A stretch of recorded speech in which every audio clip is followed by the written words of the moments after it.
कार्यक्रम के पुण्यार्चक हैं श्री फूलचंद विनोद कुमार सेठी परिवार, डिमापुर, नागालैंड। हम सभी आज पर राज पर्यूषण पर दशलक्षण महापर्व के प्रथम दिन उत्तम क्षमा धर्म दिन को यहाँ पर मनाने का प्रयास कर रहे हैं।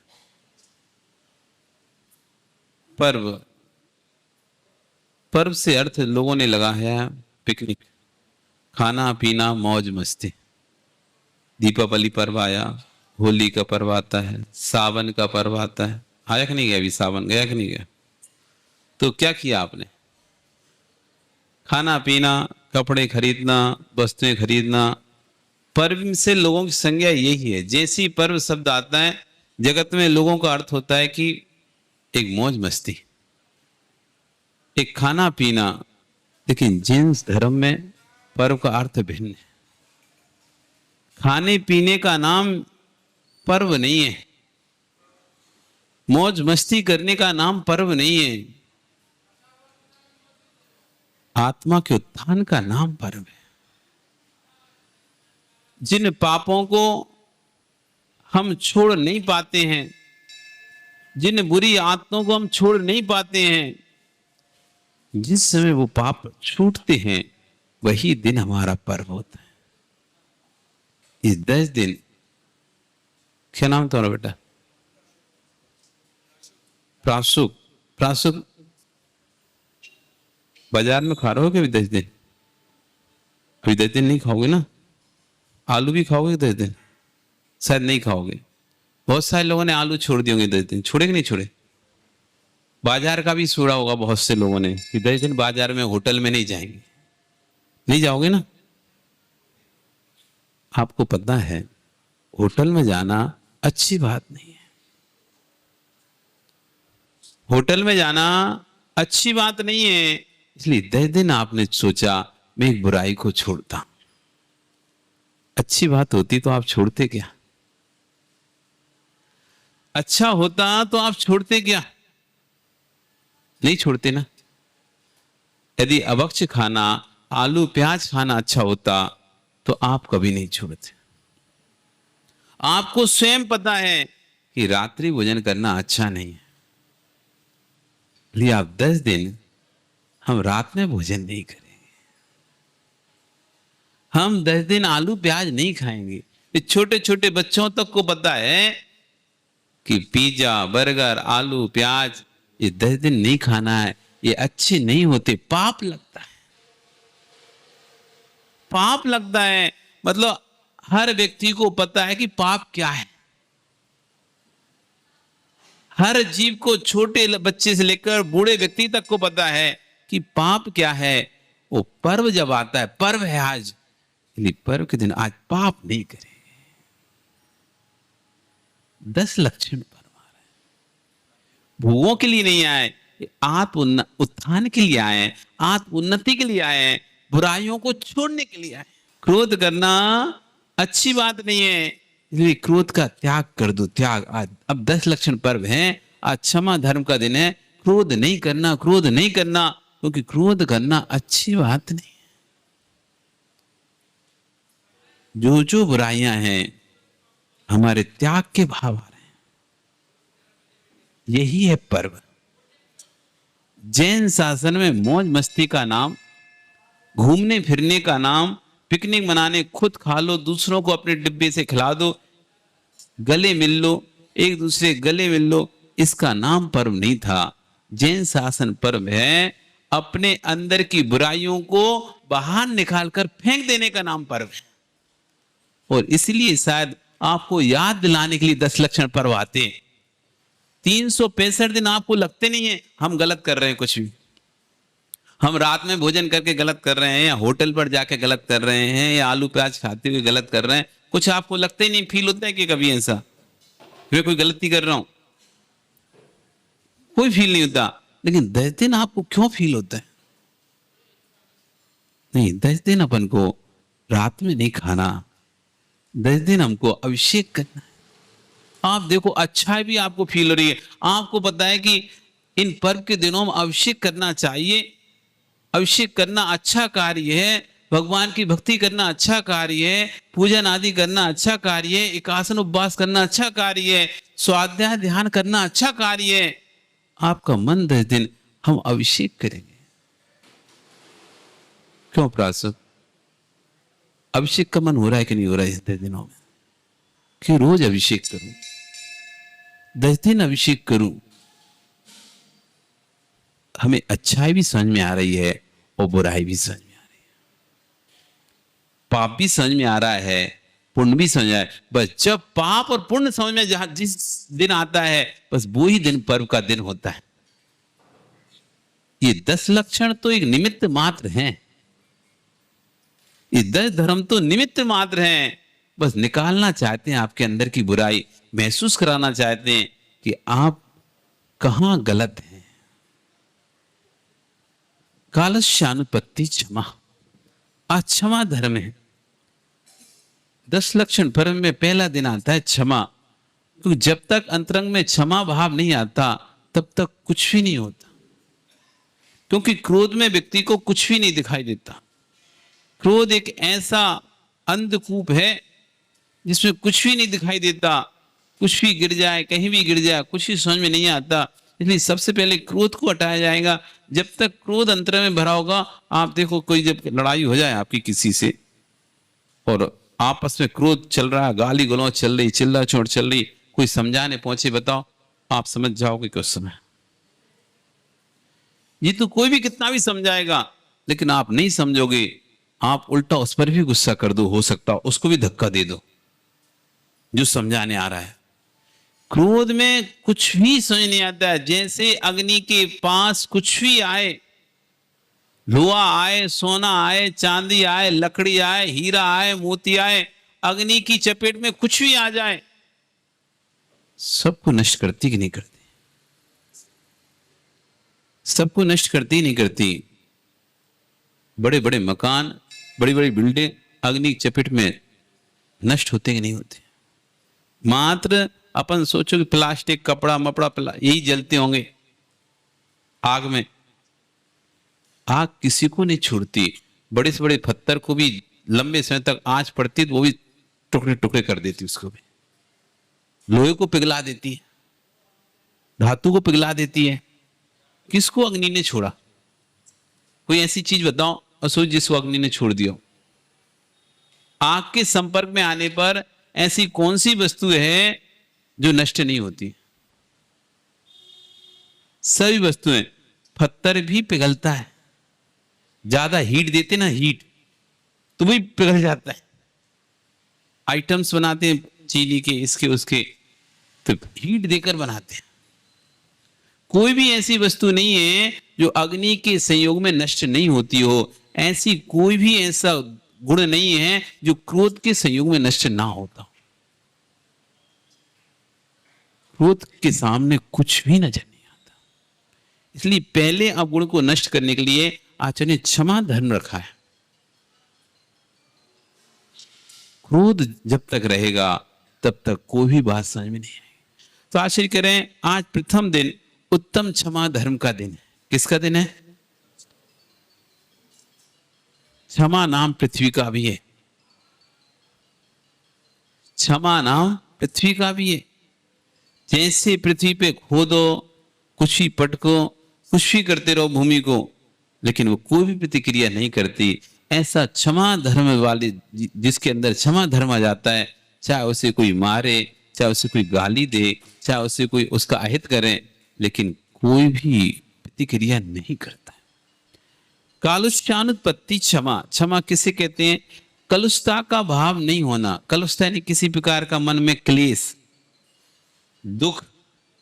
मात्र चिल्लाने का नाम, मतलब मौन रहने का नाम क्षमा नहीं है। आप सोचोगे शांत बैठा है मतलब क्षमा का प्रतीक है ये। शांत बैठने का नाम क्षमा नहीं है।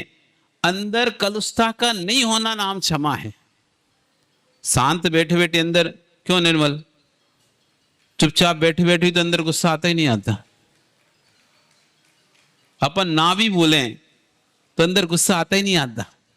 आता है ना किसी को देख के, कोई इधर खड़ा हो जाए, उधर खड़ा हो जाए, या इधर उधर घुस जाए बीच में, तो बोल भी नहीं रहे तो, लेकिन अंदर तो विकल्प होते ही नहीं होते। नहीं बोलना, चुप रहना क्षमा नहीं है। नहीं बोलना, चुप रहना ये क्षमा नहीं है। अंदर कलुषता आ रही है कि नहीं आ रही है, इस पर नियंत्रण है कि नहीं, उसका नाम क्षमा है। हमें क्लेश क्लेश हो रहा है, क्लेश क्लेश उत्पन्न हो रहा है, किसी भी बात को लेकर क्लेश हो रहा है, चाहे किसी को देखकर क्लेश हो रहा हो, चाहे किसी की बात सुनकर क्लेश हो रहा हो, कोई दृश्य देखकर। अभी देखो, अभी अभी आप मंदिर में हैं, कितना क्लेश होता होगा। कभी कभी आप शांति से अपनी भक्ति पूजा कर रहे, वो पीछे से किसी ने आके छीन लिया।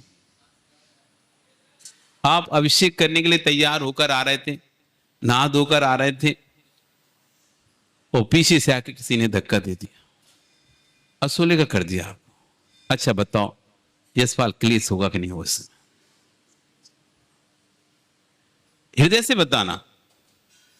कोई आपको, बेटा क्या नाम तुम्हारा? उस नरेश पुत्र सुशांत, कोई ने आपको, आप नहा धोकर आ रहे थे और किसी ने आपको पीछे से छीन लिया, या कोई टकरा गया, अथवा किसी ने आपको बोला अरे तुम छिल गए, तुमने नहीं देख पाया, कोई तुम्हारे बगल से निकला और तुम छिल गए, और उसने सामने वाले ने देख लिया, उसे छिल गए, जाओ वापस।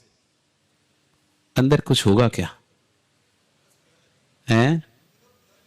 बुरा लगेगा ना? अरे देख के नहीं चलता, छी दिया मुझे। अगर तुम संभाल के चल रहे तो दूसरा बिना देखे और ऐसा चला आ रहा तो तुमसे टकरा गया, कुछ बोलोगे उसे? क्या बोलोगे? देख के चलो भैया, देख के चलो। अब देखो हमें फिर से जाना पड़ेगा ना। अंदर में विकल्प आया कि नहीं आया? अंदर में क्लेश, हनुमान जी क्लेश होता है कि नहीं होता? कोई कहे कि नहीं होता, ये झूठी बात है। आप जैसे ही कुछ गड़बड़ी देखते हो, कुछ गड़बड़ होती हो देखते हो, अंदर में एक परिणमन होता है कि नहीं होता? इसका नाम ही क्रोध है, इसका नाम ही कलुषता है। हमने सिर्फ क्रोध को गुस्से से डिफाइन किया है। हमने सिर्फ क्रोध को किससे डिफाइन किया है? गुस्से से, कि चिल्ला रहा है, देखो तुम चिल्ला रहे, गुस्सा कर रहे हो। मां, चिल्लाना, गुस्सा करना मात्र क्रोध नहीं है। जितने भी कलुषता के परिणाम है वे सब क्रोध के परिणाम है। जितने भी अंदर में अपने अंतरंग परिणाम जितने भी खराब होते हैं, किसी को देखकर, अभी देखो यहां कोई आप लोग बैठे हो और इसी विषय में कोई बिना शुद्ध वस्त्र वाला निकलना प्रारंभ कर दे आपके बीच से, अच्छा बताओ कुछ होगा क्या? कुछ होगा क्या आपके अंदर? किसी को गुस्सा आएगा, कोई कहे ए, क्या कर रहे?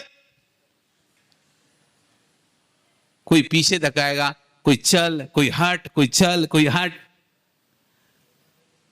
कोई कुछ अंदर परिणाम चलेगा नहीं है। एक जीव निकलने से अंतरंग में कुछ परिणाम हो रहा है कि नहीं हो रहा? बस इसी परिणाम पकड़ना, यही कसाय है, यही क्रोध है।